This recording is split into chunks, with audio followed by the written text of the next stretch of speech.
Hi, and welcome to episode number 59 of Birthwords. Today, I'm going to introduce you to a concept called figured worlds, and we'll talk about how this applies in the setting of birth.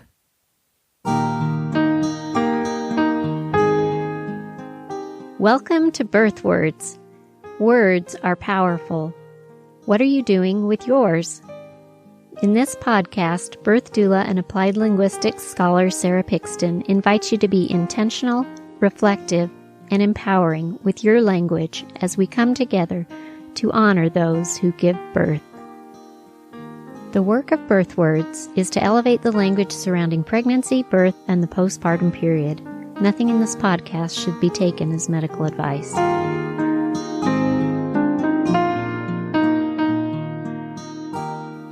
Welcome to today's episode. I can't believe we're getting so close to episode number 60. It's been more than a year that I've been making these episodes for you, and I'm loving it. I hope that you are continuing to love them too. And I encourage you, anytime you have a topic that you think would be interesting to dive into on a podcast episode, send me a DM on Instagram, send me an email at birthwordspodcast@gmail.com, or submit a form through the website at birthwords.com to let me know what your thoughts are, what you're thinking. I'm also currently looking for more podcast guests for future episodes. So if you are interested in doing that, please go to my website and fill in the form there, or reach out to me in either of those other ways through a DM or an email. And let's get in touch and talk about what you would love to bring to the Birthwords podcast. I do have some really good special guests lined up coming in the future that I'm also really looking forward to sharing with you. So stay tuned because things are continuing to be exciting here at Birthwords. And speaking of excitement, I've mentioned before, but I'm really just thrilled with the way things are coming along with other resources I offer in addition to this podcast. So, of course, this podcast is available for free for you to listen to. I've now moved to doing every other week a new episode is released rather than weekly episodes, but still regularly coming at you, new content on your podcast app or at birthwords.com/podcast. In addition to that, I invite you to follow me on Facebook or Instagram at Birthwords in both of those places and find out about each episode as it comes out, other content and information, and stay up to date with everything else that's going on. There's also a monthly newsletter you can sign up for at birthwords.com, where you join the linguistic revolution. Actually, I don't think I used the word revolution. Reformation. I decided to tone it down a little bit to not be too revolutionary, but you can join whatever sort of uprising you're interested in by subscribing to the newsletter, and we'll be in touch about things that are coming up.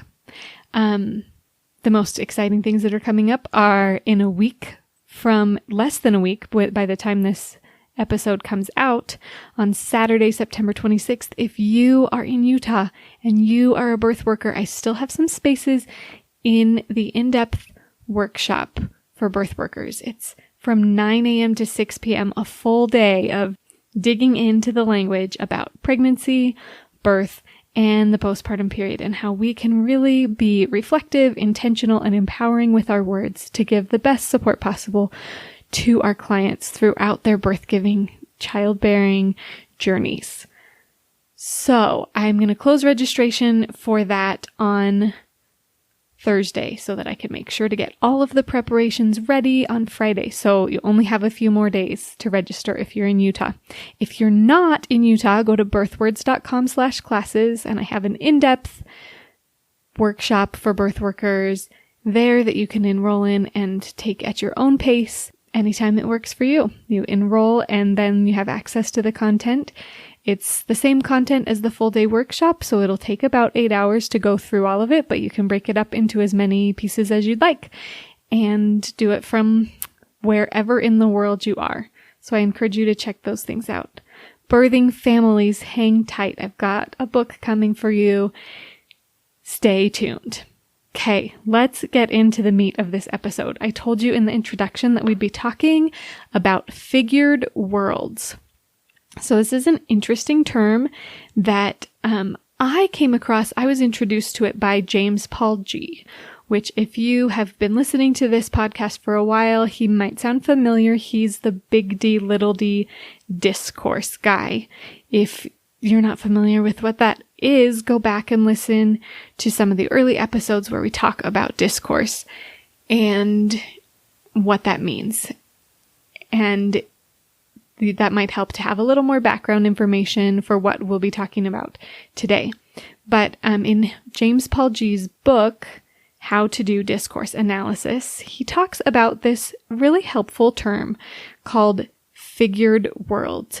And as he introduces us to this term, he talks about how language is used to help us create mental pictures of the way the world functions. And these mental pictures are necessarily simplified because our minds can't handle all of the complexity of reality in the way that we kind of capture it in our minds.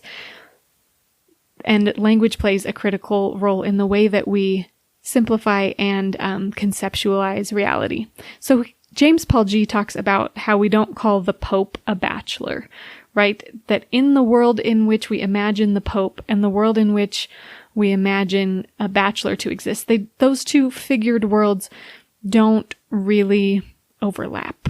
The typical use of the word bachelor is a younger, unmarried man, whereas the Pope, who has taken vows of celibacy and is typically much older, doesn't fit that typical description of a bachelor.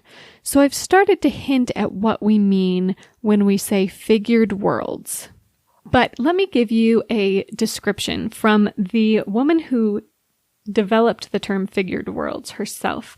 It wasn't James Paul G., although he was my introduction to it. The term figured worlds was written about by Dorothy Holland in her book Identity and Agency in Cultural Worlds, which she published in 1998. And I will absolutely leave references for both this book and James Paul G's book in the show notes so that you can find out more if you are interested in learning more. But this is Dorothy Holland's description of what a figured world is. She says, a figured world is a socially and culturally constructed realm of interpretation in which particular characters and actors are recognized, significance is assigned to certain acts, and particular outcomes are valued over others. Each is a simplified world populated by a set of agents who engage in a limited range of meaningful acts or changes of state as moved by a specific set of forces. So, that's the end of the quote. I know it was kind of dense and like, what does she mean by that? Key things that stood out to me in Dorothy Holland's description of figured worlds is that A, it's a socially and culturally constructed realm of interpretation, she says. So basically a way that we conceptualize the world or reality, and it's influenced heavily by the social and cultural norms that we are surrounded by, that we participate in, that we accept. And I think another thing that stood out to me in that definition, she says, again, each is a simplified world populated by agents, so people who act, but she says in a limited range of meaningful acts. So within each of these conceptualized understandings of the world, there are a few things that are counted as important or meaningful. And then she says, again, in the middle, she said that within a figured world, there are characters or actors, there are certain acts, things that are done, and then there are outcomes that are valued over others. There are things that are more important or more valued in each figured world than others. So I know this still feels really abstract. So let's give a concrete example. I'm going to give you the example that G gives in his book as one example to start to make more concrete this abstract concept of figured worlds. And then we'll apply it to the realm of birth, because obviously that's what we're all here for. So G, as an educator, talks about figured worlds in education. He says, a figured world is a picture of a simplified world that captured what is taken to be typical or normal. And he says that whatever we take as typical or normal varies by your social and cultural group. Again, as Holland said, these figured worlds are socially and culturally constructed. So he says, okay, let's take an example of the figured world, or he calls it a typical story of an elementary school classroom. So basically, when I say elementary school classroom, what is the picture that comes to your mind? What do you think of as typical or normal in that space? This includes things like typical participants. And close your eyes. Unless you're driving. If you're listening to this podcast while driving, as I often, that's when I do my podcast listening, don't close your eyes. But take a minute. Think about, how do you picture a typical elementary school classroom? Who's in it? Probably young children. And let's just take COVID out of the picture, because nothing is typical with current COVID craziness and its effect on education. But let's pretend it's 2019 and we've never heard of this crazy monster, and we're asked to imagine a typical classroom. We're likely imagining a group of maybe 20, 25 young students and a teacher. Think about who comes to mind if you are to imagine who the teacher might be. If you're like many people, you likely imagine a female teacher, although that's certainly not always the case in the elementary school classroom, but often is the typical assumption. And what are they doing in this classroom? What are the typical roles that the teacher is playing? What does she do in her role as teacher? What are her typical acts, or his typical acts? What is the typical configuration of an elementary school classroom? What comes into mind as far as seating arrangements and how students interact with each other and with the teacher? What are typical activities that come to mind when you imagine an elementary school classroom? So this is an example of a figured world, kind of the assumptions of what you assume to be normal or typical. Let's think now about birth. Now, if you were to ask any random person on the street to think of birth, what do you think of when you think of birth? Who are the participants in that space? Likely, the assumed participants would be an obstetrician. The assumed setting would likely be a hospital. The assumed roles would likely be a more active management of the event of giving birth by the doctor, rather than a more equal partnership between birth giver and care provider. The typical configuration. So G, when he's talking about the classroom, he says many people might imagine kids sitting in desks in a row facing the teacher, who's the one doing most of the talking. If you are to typically imagine birth, many people, what will come to mind is lying on a hospital bed with legs up in stirrups. That's kind of the typical cultural and social norm, the picture that comes to mind when people just say childbirth. When you hear someone had a baby, that's how you might typically imagine it happening. Now, I know that in a birth podcast, I have a non-typical audience, and you likely don't imagine these things in this way. But this is the typical figured world that many people imagine when they hear or think or talk about birth. And what are the activities that go on? Many people skip right to the pushing part. Think about that.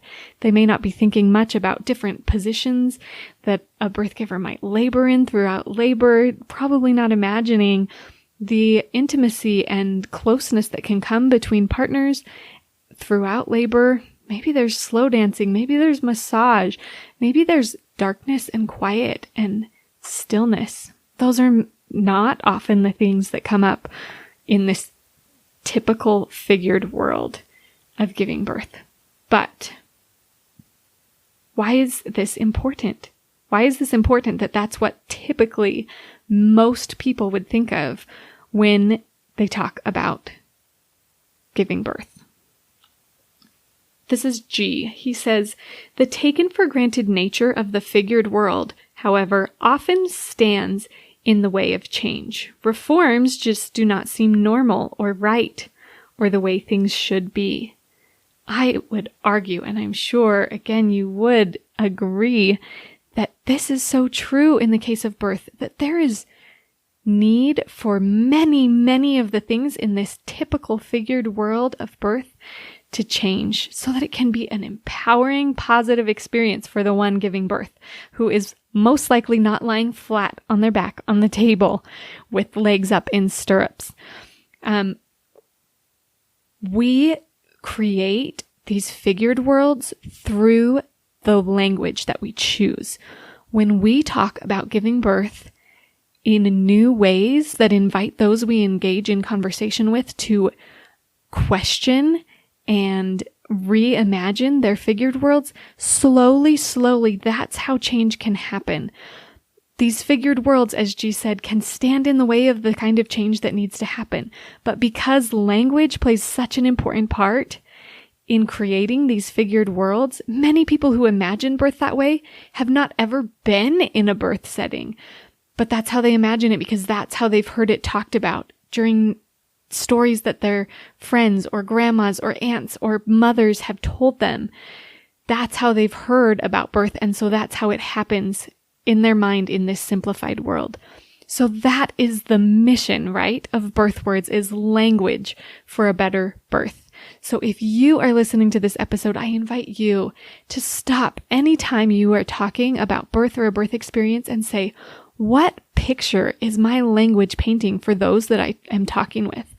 And how can I be an active force to slowly but surely, ever surely, as it is so important, change this figured world that people, general people who, whether or not they're actively experiencing or participating in birth, will think of birth not as something that a woman has done to her at a hospital while she lies flat on her back, but something in which a birth giver and support people are actively participating and having a beautiful, empowering, positive, intimate, meaningful, life-changing experience. I really believe that our words have the power to shape these figured worlds and to make language for a better birth. If you're interested in sharing your ideas or experiences on the podcast, go to birthwords.com. If you're liking what you hear, please leave a review on your podcast app. For more resources about language for a better birth, subscribe to the monthly newsletter at birthwords.com and follow Birthwords on Instagram and Facebook.